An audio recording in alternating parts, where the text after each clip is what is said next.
was standing in a bright shaft of sunlight, the kind of blinding clear sun that never shone on my drizzly new hometown in Forks, Washington. And second, I was looking at my grandma, Mary. Gran had been dead for 6 years now, so that was solid evidence toward the dreamy theory. Gran hadn't changed much. Her face looked just the same as I remembered. The skin was soft and withered, bent into 1,000 tiny creases that clung gently to the bone underneath, like a dried apricot, but with a puff of thick white hair standing out in a cloud around it. Our mouths spread into the same surprise, half smiled at just the same time. Apparently, she hadn't been expecting to see me either. I was about to ask her a question. I had so many. What was she doing here in my dream? What has she been up to in the past 6 years? Was Papa gay, and had they found each other, whatever they were? But she opened her mouth when I did, so I stopped to let her know first. She paused too, and then we both smiled at the little awkwardness. Bella. It wasn't Gran who called my name, and we both turned to see the addition to our small reunion. I didn't have to look to know who it was. This was a voice I would know anywhere, know and respond to, whether I was awake or asleep, or even dead. I bet the voice I'd walked through fire for, or less dramatically, slush every day through the cold and endless rain for Edward. Even though I was always thrilled to see him, conscious or otherwise, and even though I was almost positive that I was dreaming, I panicked as Edward walked toward us through the glaring sunlight. I panicked because Granny didn't know that I was in love with a vampire. Nobody knew that, so how was I supposed to explain the fact that the brilliant sunbeam were shattering off his skin into 1,000 rainbow shards like he was made of crystal or diamond? Well, Gran, you might have noticed that my boyfriend glitters. It's just something he does in the sun. Don't worry about it. What was he doing? What was he doing?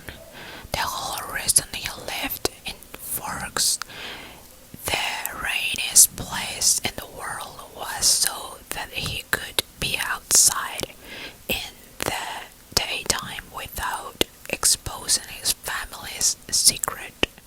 Yet here he was, strolling gracefully toward me, with the most beautiful smile on his angel's face, as if I were the only one here. In that second I wished that I was not the one exception to his mysterious talent. I usually felt grateful that I was the only person whose thoughts he couldn't hear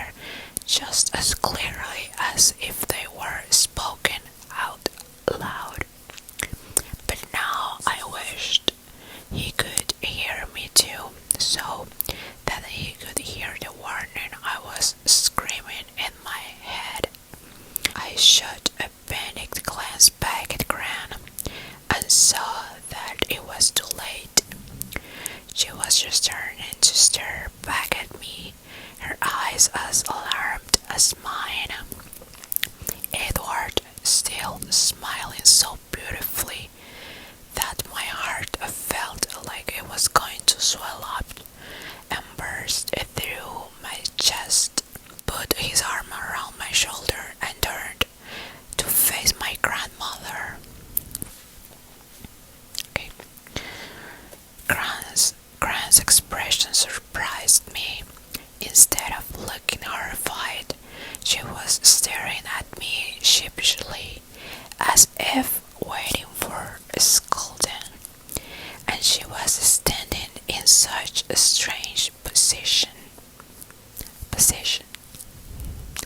One arm held awkwardly away from her body, stretched out and then curled around the air, like she had her arm around someone I couldn't see, someone invisible. Only then, as I looked at the bigger picture, did I notice the huge gilt frame that enclosed my grandmother's form.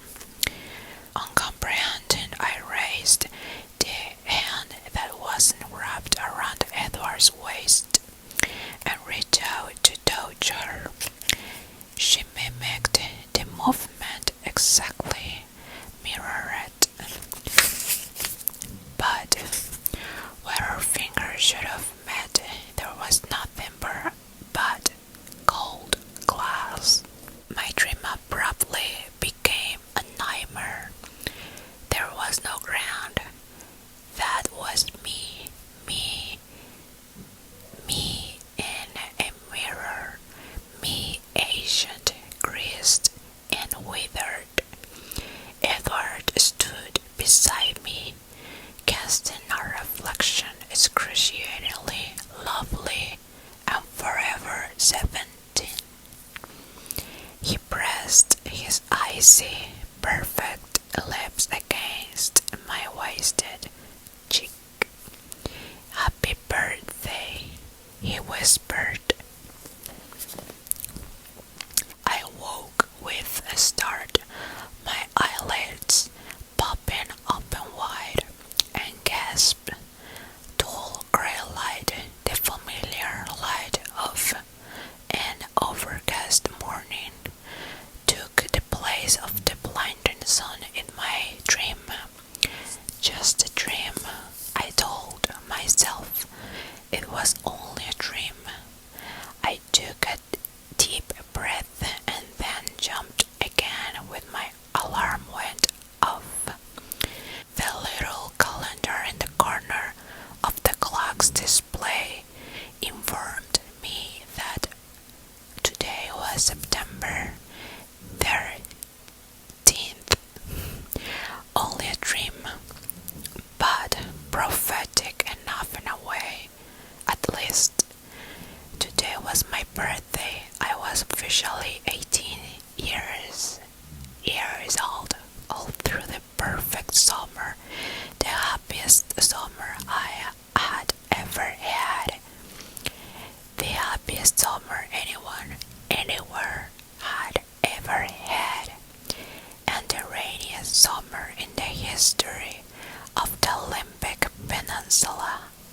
This bleak, I think, date had lurked in ambush, waiting to spring, and now that it had hit, it was even worse than I feared it would be. I could feel it. I was older. Every day I got older. But this was different, worst, quantifiable. I was 18, and Edward never would be. When I went to brush my teeth, I was almost surprised that the face in the mirror hadn't changed. I stared at myself, looking for some sign of impending wrinkles in my ivory skin. The only bruises were at once on my forehead, though, and I knew that if I could manage to relax, they would disappear. I couldn't. Muy dramático. My eyebrows stayed lashed in a worried line over my anxious brown eyes. It wasn't just a dream, I reminded myself again. Just a dream, but also my worst nightmare.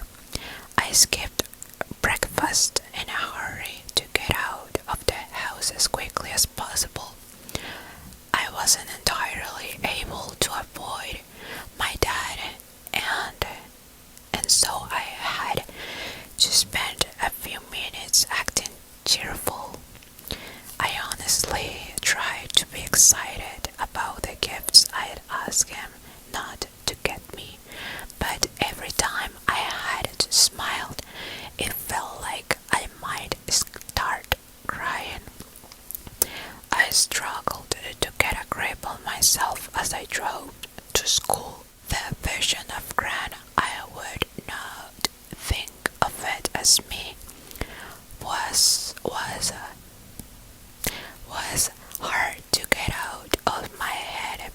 I couldn't feel anything but despair until I pulled into the familiar parking lot behind Forks High School and spotted Edward leaning motionlessly against his polished silver Volvo, like a marvel tribute to some forgotten pagan god of beauty. The dream had not done him justice, and he was waiting there for me, just the same as every other day. Despair momentarily vanished, wonder took its place. Even after half a year with him, I still couldn't believe that I deserved this degree of good fortune. His sister Alice was standing by his side, waiting for me too. Of course, Edward and Alice weren't really related in Forks. The story was that all the Cullen siblings were adopted by Dr. Carlyle Cullen and his wife Esme, both plainly too young to have teenage children. But their skin was precisely the same pale shade. Their eyes had the same strange golden tint, with the same deep bruise-like shadows beneath them. Her face like his, bruise-like shadows beneath them. Oh my god. Again. Their eyes had the same strange golden tint, with the same deep bruise-like shadows beneath them. Her face, like his, was also startlingly, I don't know, beautiful to someone in the know, someone like me.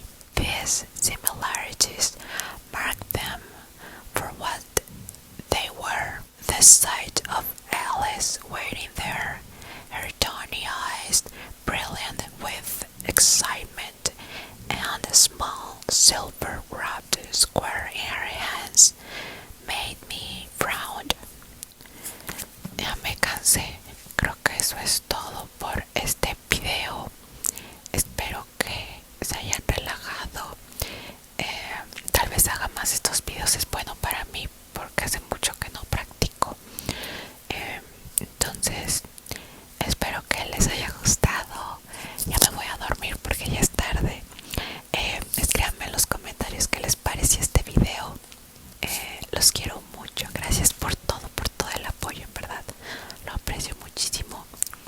soy Beti y nos vemos en otro